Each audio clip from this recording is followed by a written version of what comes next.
Hello प्यारे बच्चों, आज जो हम पढ़ने वाले हैं वो टॉपिक है सेंट्रीपिटल फोर्स और सेंट्रीफ्यूगल फोर्स, सर्कुलर मोशन का पार्ट नंबर 2। जैसा कि मैंने कल आपको सर्कुलर मोशन का पार्ट फर्स्ट पढ़ाया था, आज उसी का पार्ट 2 होने वाला है। तो क्लास 10th आईसीएसई बोर्ड का फोर्स चैप्टर फर्स्ट का ये लेक्चर नंबर 8 होने वाला है। तो स्टार्ट करते हैं अपना खूबसूरत सा टॉपिक। पेटी पैक होके बैठ जाओ, कॉपी पेन निकाल लो। आज का टॉपिक है centripetal force. Centripetal force, sir ये क्या होता है, सर ये क्यों पढ़े, शक्तिमान बनना है इसलिए। ठीक है, तो स्टार्ट करते हैं अपना खूबसूरत सा टॉपिक। सर्दी बहुत है, कंबल फंबल डाल लो और पढ़ना स्टार्ट करो, क्योंकि बोर्ड एग्जाम आने वाले हैं। डेट शीट आ चुकी है बच्चों। ठीक है, तो स्टार्ट किया जाए। ठीक है, सबसे पहले बात करते हैं बच्चा कि कोई भी ऑब्जेक्ट, फिर से भाई कोई भी चीज, मान लो ये क्या है, बॉडी है ए और इसका मास है ये। जाहिर सी बात है इसके ऊपर हम क्या देते हैं, फोर्स देते हैं। तो जाहिर सी बात है ये क्या करता है, अपनी पोजीशन को चेंज करता है, चेंजेस इट्स पोजीशन। सही बात है बच्चा, बिल्कुल सही बात है सर, बिल्कुल सही बात है। आप कोई भी ऑब्जेक्ट में फोर्स दो, अपनी पोजीशन चेंज करेगा। जाहिर सी बात है डायरेक्शन ऑफ मोशन भी चेंज होगा, डायरेक्शन ऑफ मोशन भी तो चेंज होता है। जब डायरेक्शन ऑफ मोशन चेंज होगा बच्चा, तो क्या होगा, वेलोसिटी भी तो चेंज होगा, वेलोसिटी चेंजेस। बच्चों जब वेलोसिटी चेंज हो रही है तो जाहिर सी बात है इनके एक और बड़े पापा हैं, कौन, एक्सीलरेशन, ये भी चेंज होंगे। समझ में आ गया, मतलब एक्सेलरेशन भी चेंज हो रहा है। कल मैंने आपको बताया था, मतलब यहां पे ए जो है वो जीरो नहीं है, ए कांस्टेंट नहीं है। इसीलिए जब कोई ऑब्जेक्ट सर्कुलर मोशन में होता है तो उसको बोलते हैं एक्सेलरेटेड मोशन, एक्सेलरेटेड मोशन, क्योंकि हर पॉइंट पे सर्कुलर पाथ में उसकी डायरेक्शन चेंज हो रही है। डायरेक्शन चेंज होने की वजह से बच्चा क्या हो रहा है, वेलोसिटी चेंज हो रही है। आप कभी अगर आप ग्राउंड में रनिंग करने गए हो तो आप गोल गोल चक्कर लगाओ, रनिंग करो, तो क्या आप जब टर्निंग पॉइंट पे आप क्या करते हो, सेम वेलोसिटी के साथ मूव करते हो? नहीं। आपने देखा होगा जब भी कोई कर्व पाथ होता है, ठीक है, आप गाड़ी जब मुड़ाते हो, आपने देखा टर्निंग पॉइंट पे गाड़ी मुड़ाते हो तो वहां पे आप अपनी वेलोसिटी कम करते हो। नहीं करोगे तो सीधे खंदी में चले जाओगे, है ना। देखा है ना, फटा पोस्टर निकला हीरो। ऐसा क्यों करेंगे, ऐसा इसलिए करेंगे, जाहिर सी बात है क्योंकि मैंने कल आपको बताया था ये क्या है, सर्कुलर पाथ है, और आप क्या कर रहे हो, ऐसे जा रहे हो पहले यहां पे। ठीक है, तो ये वेलोसिटी की डायरेक्शन होगी। क्यों, क्योंकि इस पॉइंट पे अगर हम इसका टेंजेंट ड्रॉ कर दें तो वो क्या बताएगा, डायरेक्शन ऑफ वेलोसिटी। मान लो ये टर्निंग पॉइंट है यहां पे, तो यहां पे भी हमको टेंजेंट ड्रॉ करना पड़ेगा, तो ये भी क्या बताएगा, डायरेक्शन ऑफ वेलोसिटी। ये पॉइंट ए है, ये पॉइंट बी है। बच्चा समझ में आ रहा है या नहीं आ रहा? देखो, अगर यहां पे हम वेलोसिटी कम नहीं करेंगे तो जाहिर सी बात है बॉडी टर्न नहीं करेगी, सीधा जाएगी, सीधा जाएगी। समझ में आया? तो टर्निंग पॉइंट पे क्या करना पड़ेगा, हमको वेलोसिटी कम करनी पड़ेगी, जिससे ऑब्जेक्ट क्या हो जाएगा, इजीली टर्न हो जाएगा। तो डायरेक्शन ऑफ मोशन पे जैसे ही टर्निंग पॉइंट आया, डायरेक्शन चेंज हुई, वेलोसिटी भी चेंज हो गई या नहीं हो गई? समझ में आया? बहुत बढ़िया। ठीक है, इस डायग्राम को हम रब करेंगे और अभी खूबसूरत खूबसूरत डायग्राम बनाएंगे बच्चा। तो इतनी चीज तो बच्चा समझ में आ गई आपको। ठीक है, तो मतलब यहां पे क्या कहेंगे, सीधा सा लिखेंगे, एक पॉइंट लिखेंगे, यहां पे लिख दें बच्चा, एक पॉइंट लिखेंगे, ए particle moving in a circular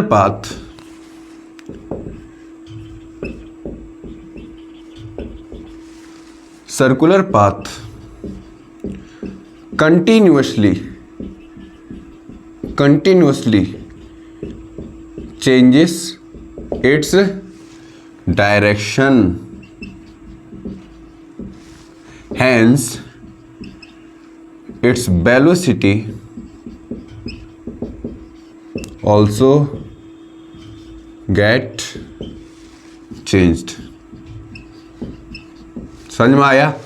ये वाला पॉइंट लिखेंगे, फटाफट इतना नोट करो बच्चा। इतना समझ में आया? यहां तक समझ में आ गया? कोई भी दिक्कत नहीं? अच्छा एक चीज और है, जब कोई ऑब्जेक्ट को हम सर्कुलर पाथ में घुमाते हैं तो जाहिर सी बात है उसके एक पॉइंट को हम क्या कर देते हैं, फिक्स कर देते हैं। उसी पॉइंट के एक्सिस ऑफ रोटेशन के अलोंग ही तो वो ऑब्जेक्ट क्या करता है, सर्कुलर पाथ में घूमता है।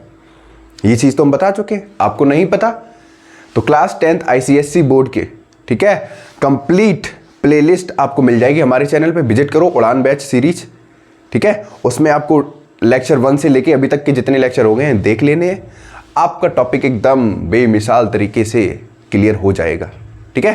तो आगे बढ़े, फटाफट नोट किया इसको, स्क्रीनशॉट लो बच्चा, स्क्रीनशॉट लो जल्दी से स्क्रीनशॉट लो बाबू। चलो रब करते हैं बच्चे, क्योंकि टॉपिक है बड़ा।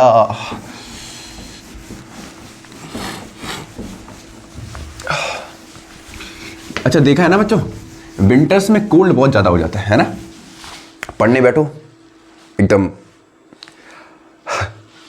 क्या होता है, डर लगता है कि कब बाहर ना निकल जाए, ग्रेविटी एक्ट करती है, टक टपक जाता है होता है ना, कोई बात नहीं।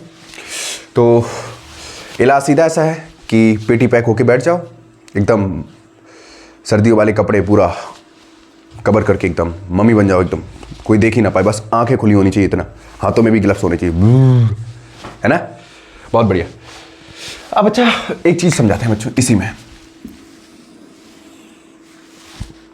कल मैंने आपको बताया था, ध्यान से देखना बच्चों, मैंने आपको ये बताया कि डायरेक्शन को डिटरमाइन कैसे करेंगे। ऐसे लिखो, how can we determine the direction of motion in a circular path, और बड़ा सा बना दो क्वेश्चन मार्क। कैसे होगा अभी बता रहे बच्चा। ए पॉइंट लिया, यहां पे मान लो ये वाला पॉइंट लिया, बी पॉइंट, ये वाला पॉइंट लिया, ए पॉइंट, ये वाला पॉइंट लिया, सी पॉइंट, ये वाला पॉइंट लिया, डी पॉइंट, और ये है सेंटर।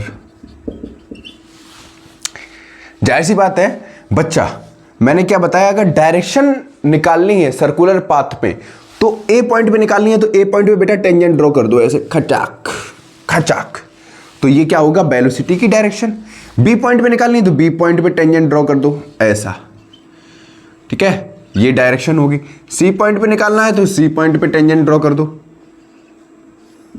ठीक है, ये वेलोसिटी की डायरेक्शन होगी। डी पॉइंट पे निकालनी है तो डी पॉइंट पे टेंजेंट ड्रॉ कर दो। अरे भैया टेंजेंट अंदर चला गया, देखो अब सही रहा, बन गया धांसू तरीके से। ये क्या है, डायरेक्शन है।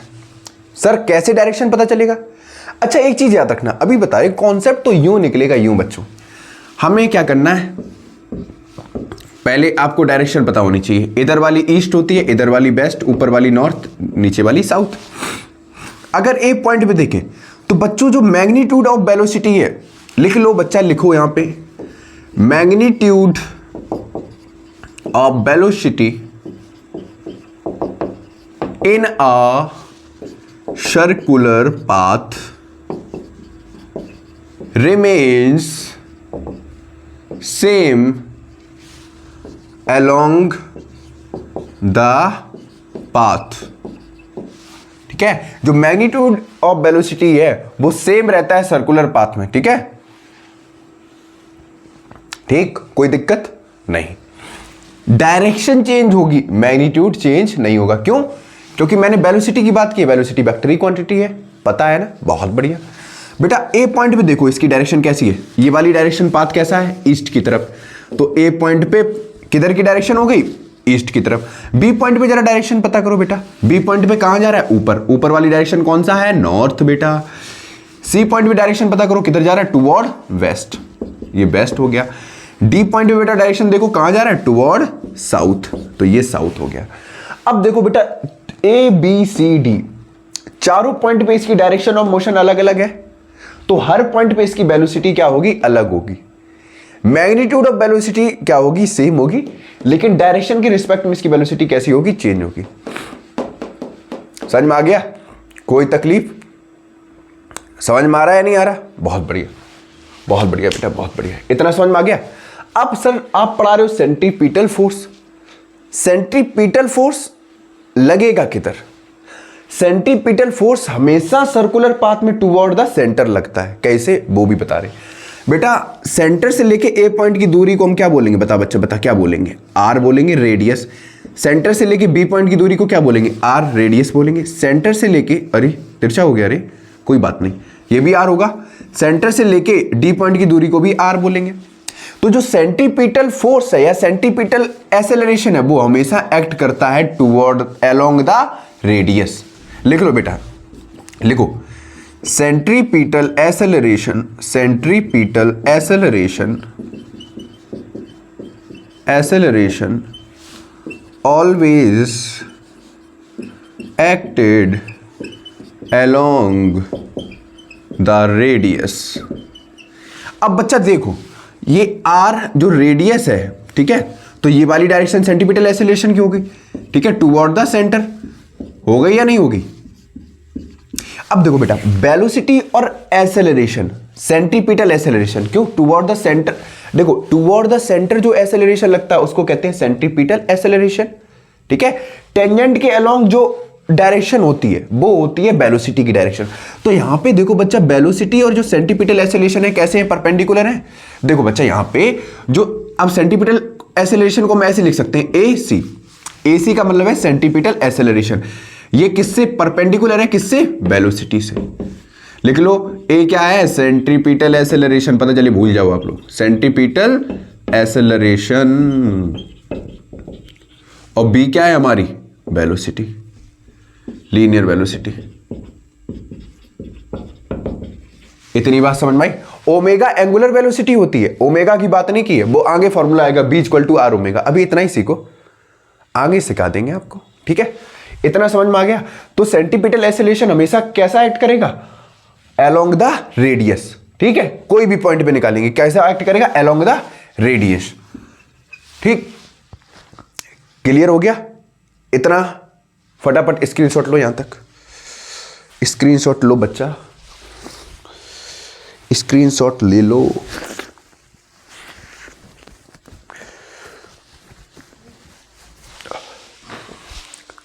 नोट हो गया? तो डायरेक्शन पता चल गई, कैसे निकालेंगे? बहुत बढ़िया।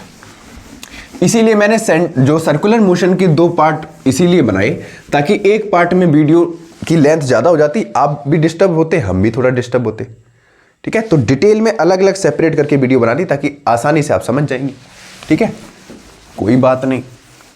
सेंट्रीपिटल फोर्स वो फोर्स होता है बेटा जब कोई बॉडी किसमें मूव कर रही हो? सर्कुलर पाथ में मूव कर रही हो। तो जो सेंट्रीपिटल फोर्स लगता है वो टुवर्ड द सेंटर लगता है। समझ में आ गया? कोई ऑब्जेक्ट ऐसे घूम रहा होगा जिक जिक जिक जिक जिक गोल गोल, तो उस पे जो सेंट्रीपिटल फोर्स कैसा लगेगा? टुवर्ड द सेंटर, टक अलोंग द रेडियस। समझ में आ गया? कोई दिक्कत? कोई भी दिक्कत नहीं। मान लो सर्कुलर पाथ में ऐसे कोई ऑब्जेक्ट घूम रहा है, आपने देखा डॉक्टर स्ट्रेंज की वो क्या बोलते हैं, रिंग ऐसे बनाता है गुज गुज गुज गुज गुज, लेकिन सेंट्रीपिटल फोर्स कैसे एक्ट करेगा? Zoom along the radius. ऐसे ही तो बनाता है डॉक्टर स्ट्रेंज, टू टू जूम जूम जूम। तो ये सर्कुलर पाथ हो गया। और जो सेंट्रीपिटल फोर्स एक्ट करेगा कैसा एक्ट करेगा? Along the radius toward the centre. तो ये हो गया सेंट्रीपिटल फोर्स। Centripetal force. आप कहोगे सर कहां मार्वल वालों को घुस दिया बीच में? कोई बात नहीं, यूज करो ना, फिजिक्स है, फिजिक्स तो हर जगह लगती है बच्चा। दुनिया में ऐसी कौन सी जगह है जहां पे फिजिक्स नहीं लगती? हर जगह, ठीक है। चलो इतना समझ में आ गया। चलो डेफिनेशन लिखाते हैं। डेफिनेशन लिख लो बच्चा, लिखो फटाक से लिखो। Centripetal force is a force. Definition तो आपके पास है फिर भी लिखा दे रहे। Centripetal force is a force acting on the body, acting on the body moving in a circular path. बेटा मीनिंग मिस्टेक हो जाए तो कोई बात नहीं, ठीक है, स्क्रीनशॉट लेके मत बैठ जाना। Moving in a circular path, it acted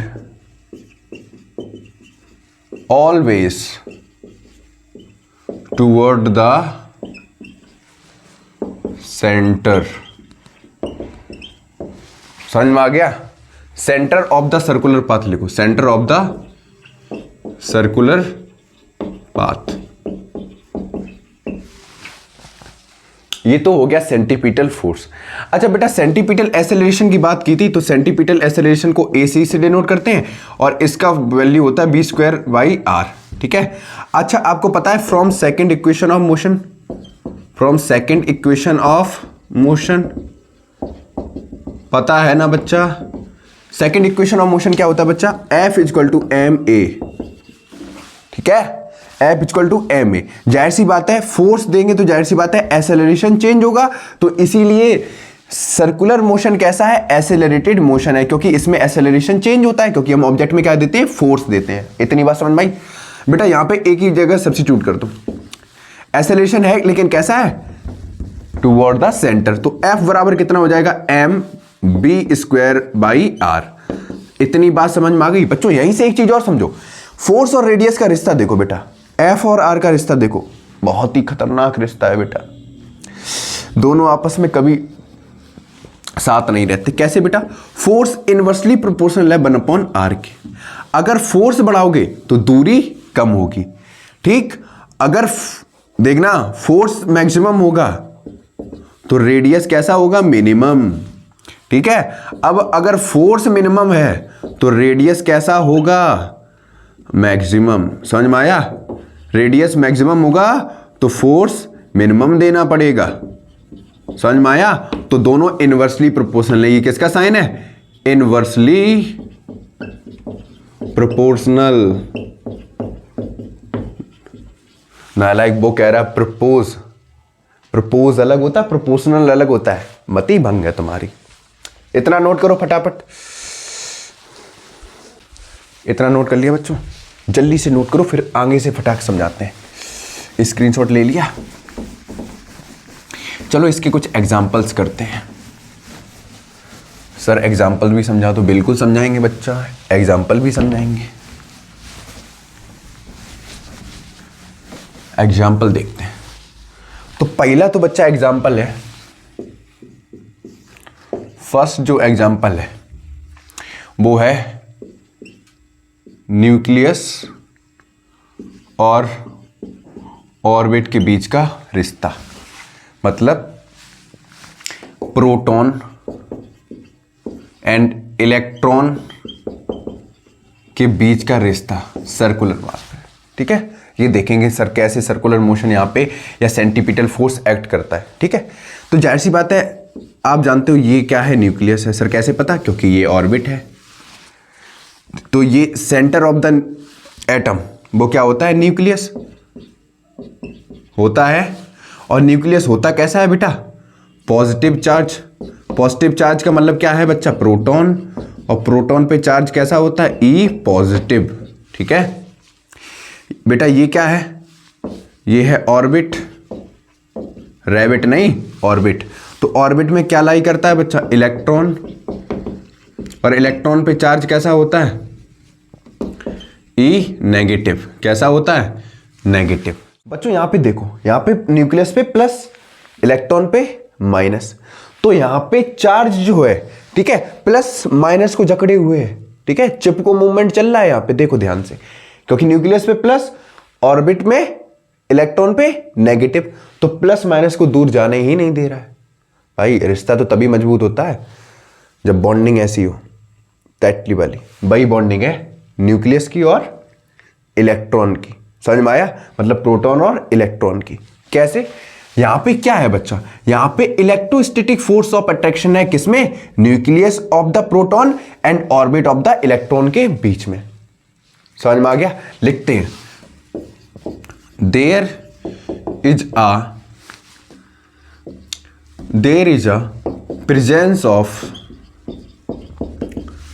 electrostatic force of attraction between the nucleus of an proton and the orbit of an electron.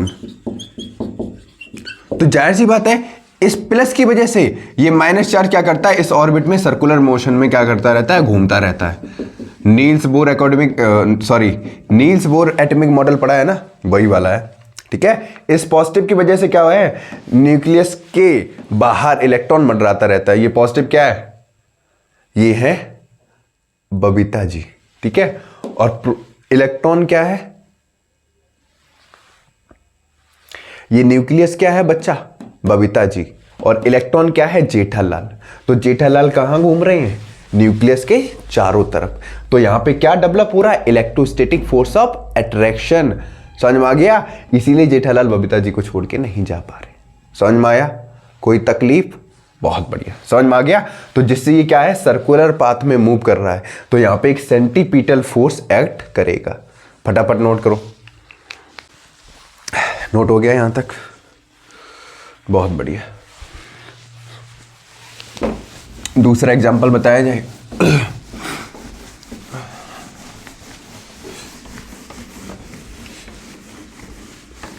चलो दूसरा एग्जांपल समझते हैं बच्चों। दूसरा एग्जांपल कैसे समझ सकते हैं, आपने देखा है सन और प्लेनेट के बीच में एक ग्रेविटेशनल फोर्स ऑफ अट्रैक्शन होता है, क्योंकि हर बॉडी एक दूसरे बॉडी को क्या करती है, अट्रैक्ट करती है या नहीं है। तो ग्रेविटेशनल फोर्स ऑफ अट्रैक्शन किसके बीच में लग रहा है, सन और प्लेनेट के बीच में, जिसकी वजह से प्लेनेट क्या कर रहा है, सन के चारों तरफ क्या कर रहा है, चक्कर लगा रहा है। तो वहां पे भी एक सेंटीपीटल फोर्स लग रहा है, क्योंकि प्लेनेट सन के अराउंड घूम तो रहा है लेकिन इलेप्टिकल पाथ में। समझ में आ गया, तो उस पॉइंट पे भी क्या होगा, सेंटीपीटल फोर्स एक्ट करेगा। समझ में आ गया, तो ऑब्जेक्ट जो प्लेनेट है वो कैसा होगा, सर्कुलर पाथ में मूव करेगा। तीसरा एग्जांपल समझ लो, आपने क्या किया, एक स्ट्रिंग लिया, एक बड़ा सा धागा लिया। ठीक है, उस स्ट्रिंग में क्या किया, आपने एक स्टोन को बांध दिया। ठीक है, और उसको गोल गोल गोल गोल घुमा रहे हो। ठीक है, तो जाहिर सी बात है वो स्टोन कैसा है, सर्कुलर पाथ में है। किसकी वजह से, स्ट्रिंग पे क्या है, फोर्स अप्लाई कर रहे हैं हम। ठीक है, इसीलिए वो क्या कर रहा है, गोल गोल घूम रहा है। तो जो स्ट्रिंग है बच्चा, वो क्या करता है, एक सेंट्रीपिटल फोर्स अप्लाई करता है। कैसे, क्योंकि स्ट्रिंग क्या करता है, जब ऑब्जेक्ट या वो पत्थर जो सर्कुलर पाथ में है उसमें टेंशन प्रोड्यूस होता है, किसमें, स्ट्रिंग में। तो वो टेंशन प्रोड्यूस जो होता है वो क्या करता है, एक सेंटीपीटल फोर्स लगाता है। समझ में आया, किस पे, स्टोन पे। तो जिससे वो कैसा होता है, सर्कुलर पाथ में ही रहता है। आई बात समझ में, क्लियर हो गया। ठीक, तो ये थे एग्जांपल सेंट्रीपिटल फोर्स के। अब बात करते हैं सेंट्रीफ्यूगल फोर्स क्या होता है बच्चा। ठीक है, बी वाला बात करते हैं, सेंट्रीफ्यूगल।